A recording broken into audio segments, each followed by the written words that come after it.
L'histoire commence avec l'enlèvement de Cheyin par Gongu, un puissant homme d'affaires. Il exige de savoir où se trouve l'enfant qu'ils auraient eu ensemble 3 ans auparavant. Confuse, Cheyin lui répond qu'elle ne le connaît pas. Fonda, le secrétaire de Gongu, utilise alors un détecteur de mensonges pour l'interroger. Cheyin explique qu'elle travaillait comme serveuse lors d'une fête. Fonda lui révèle alors que son patron a été drogué lors de cet événement et qu'elle est tenue pour responsable. Après avoir confirmé que Cheyin disait la vérité, Fonda en informe son patron. Cependant, Gongu reste convaincu qu'elle ment et ordonne que l'interrogatoire continue. Plusieurs jours passent et Cheyin est toujours tenue captive. Elle lutte pour se souvenir de ce qui s'est passé à la fête et se rappelle avoir été avec une collègue nommée Tanguy, qui pourrait l'aider à prouver son innocence. Fonda la prévient toutefois qu'il ne sera pas facile de convaincre Gongu, car il souffre de troubles de la personnalité et s'obstine lorsqu'il croit quelqu'un coupable. Ce soir-là, Gongu la confronte, insistant sur le fait qu'elle est la femme avec qui il était. Cheyin lui affirme qu'il se trompe. Furieux, Gongu ordonne à Fonda de l'abandonner dans la forêt pour qu'elle meure de faim. Désespérée, Cheyin supplie Fonda de la laisser passer un dernier appel à sa famille. Elle appelle en réalité son petit ami, Shin, et a le cœur brisé lorsque celui-ci ne semble pas s'inquiéter pour elle. Le lendemain, épuisée, elle erre pendant des heures avant de s'effondrer, ayant été retenue dans un château loin de la ville. Alors que tout semble perdu, Gongu la sauve. À son réveil, Cheyin insiste sur le fait qu'elle peut prouver son innocence, et Gongu l'autorise à chercher Tanguy. Au cours de ses recherches, elle rencontre Shin, qui lui révèle qu'il est sur le point de se marier. Surprise, elle brise accidentellement un vase précieux qu'elle ne peut pas se permettre de rembourser. Heureusement, Gongu arrive pour l'aider. Cheyin est ensuite obligée de signer un contrat qui la lie à Gongu, faute de quoi elle devra lui payer les 10 000 yuans du vase. À contre-cœur, elle signe, ignorant qu'elle devra désormais vivre avec lui. Le jour du mariage de son ex-petite amie, Cheyin est dévastée, surtout lorsqu'elle découvre que la mariée est sa sœur, qui lui révèle en plus être enceinte. Plus tard, sur la plage, elle rencontre par hasard Gongu et lui confie son sentiment de solitude, dû au fait qu'elle a été adoptée. Soudain, elle apprend que Shin a disparu. Elle court à sa recherche et le retrouve dans la forêt. À son réveil, il l'accuse d'être responsable de sa disparition. Peu après, Fonda la retrouve. Cheyin lui explique que Shin était autrefois aveugle, qu'elle a pris soin de lui et qu'ils sont tombés amoureux. Shin a ensuite subi une opération pour recouvrer la vue, mais il a perdu la mémoire et est tombé amoureux de la sœur de Cheyin.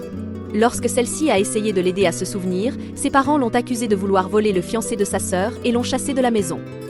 Cheyin assiste ensuite à une réunion avec Gongu. Elle y rencontre Tanguy et la supplie de lui raconter ce qui s'est réellement passé il y a 3 ans. À sa grande surprise, Tanguy affirme ne jamais l'avoir vue à cette fête. Gongu emmène alors Cheyin dans une pièce privée, lui disant qu'il va lui faire rappeler ce qu'elle a fait. Cheyin continue de clamer son innocence et implore qu'on la libère.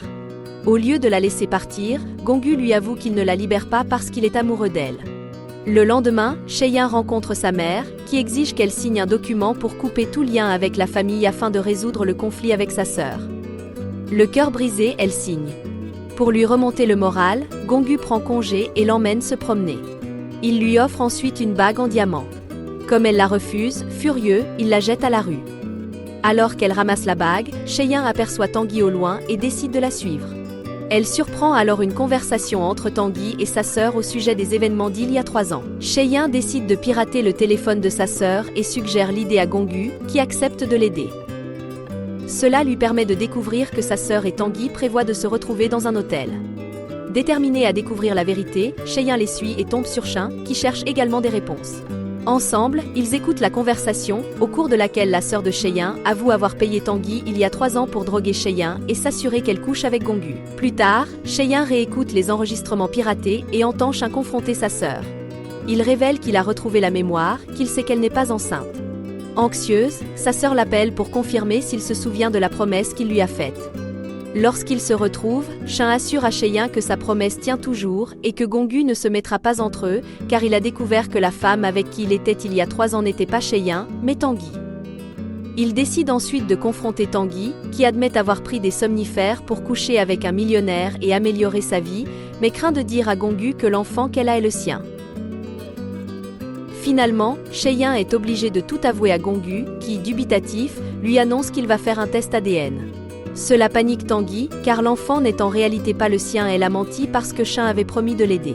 Furieuse d'avoir été trompée, Tanguy confronte Shin, qui lui explique qu'il voulait simplement éloigner Cheyin de Gongu, pensant qu'ainsi ils pourraient être ensemble.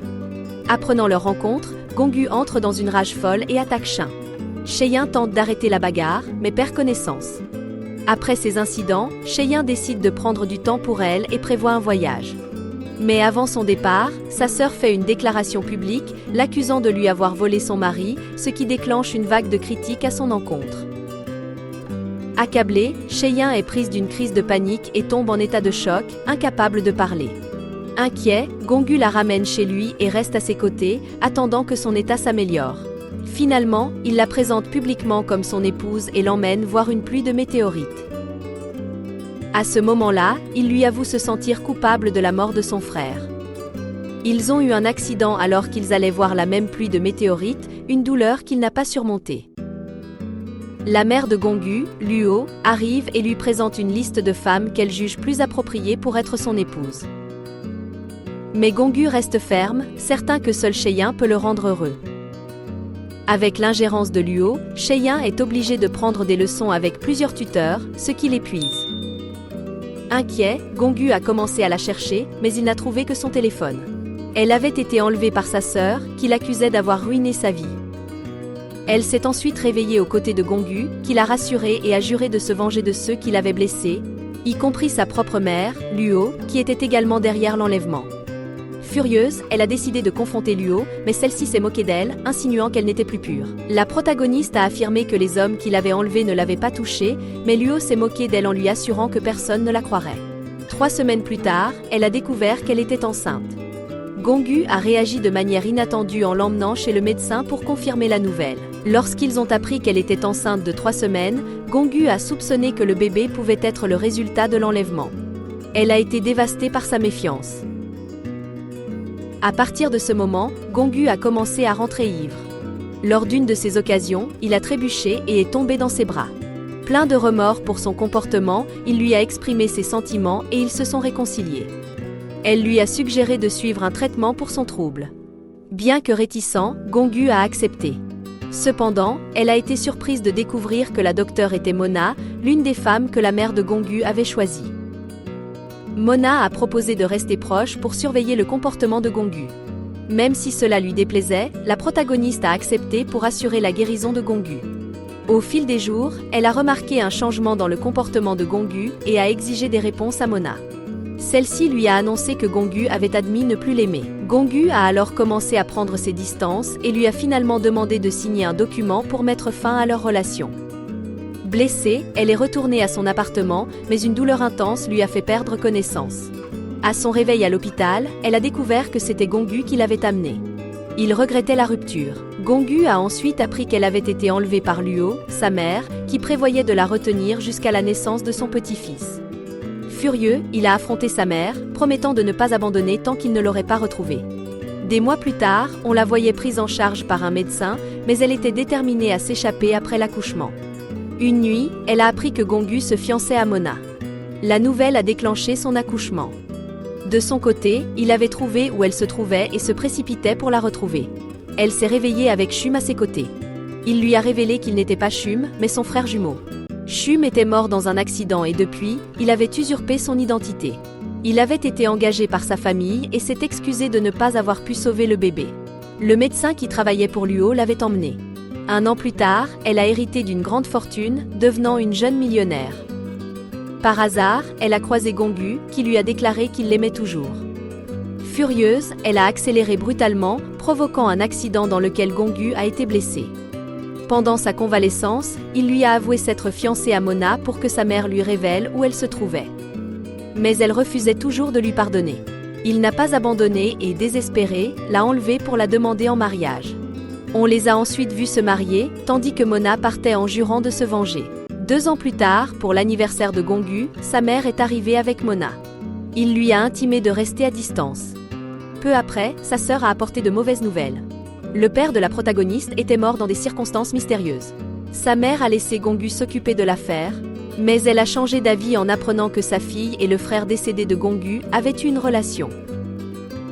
La nouvelle a également aggravé le trouble de Gonggu. Son entreprise a commencé à s'effondrer et, bouleversé, il a décidé de disparaître. Peu de temps après, elle a découvert quelque chose concernant la mort de son père et a soupçonné Shum d'être impliqué.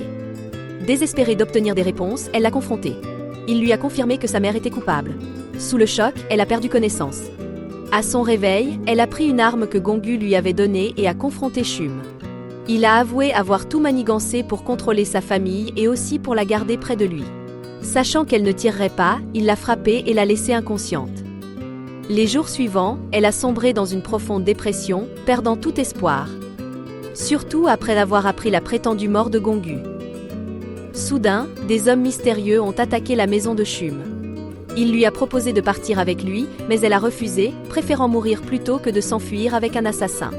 C'est alors que Fonda arrive et la sauve. 4 ans plus tard, elle part à l'étranger pour retrouver son fils. Pendant tout ce temps, il vivait avec sa grand-mère Luo. De retour en Chine avec son fils, elle est surprise de constater que Gongu est vivant. Mais qu'il a changé, qu'il semble différent. Elle le confronte et lui demande pourquoi il ne l'a jamais cherché. Il lui explique qu'il réglait des problèmes liés à son entreprise et qu'il est maintenant complètement rétabli. Dubitative, elle s'introduit dans le bureau de Gongu et découvre qu'il a été enlevé par Mona, qui lui a fait subir des traitements pour modifier sa personnalité. Surpris par son arrivée, il s'excuse pour tout ce qui s'est passé et lui promet d'en discuter plus tard. Soudain, leur fils est kidnappé. Pour le sauver, ils doivent accomplir une série de tâches. Ils sont même contraints de rester seuls dans une maison en attendant de recevoir des informations sur l'endroit où se trouve leur enfant. Alors qu'ils attendent des nouvelles de leur fils, ils finissent par se réconcilier et, au lever du jour, retrouvent leur enfant sain et sauf. L'homme mystérieux qui a tout orchestré les observe de loin. On découvre alors qu'il s'agit du frère de Gongu, qui a survécu à l'accident. Il souhaitait voir son frère heureux auprès de sa famille, mettant ainsi fin à cette histoire d'amour tumultueuse. Merci d'avoir regardé cette vidéo. Si vous êtes nouveau sur la chaîne, n'hésitez pas à vous abonner et à activer les notifications. Voici d'autres vidéos qui pourraient vous plaire. Vous pouvez également parcourir la chaîne, qui propose de nombreux résumés.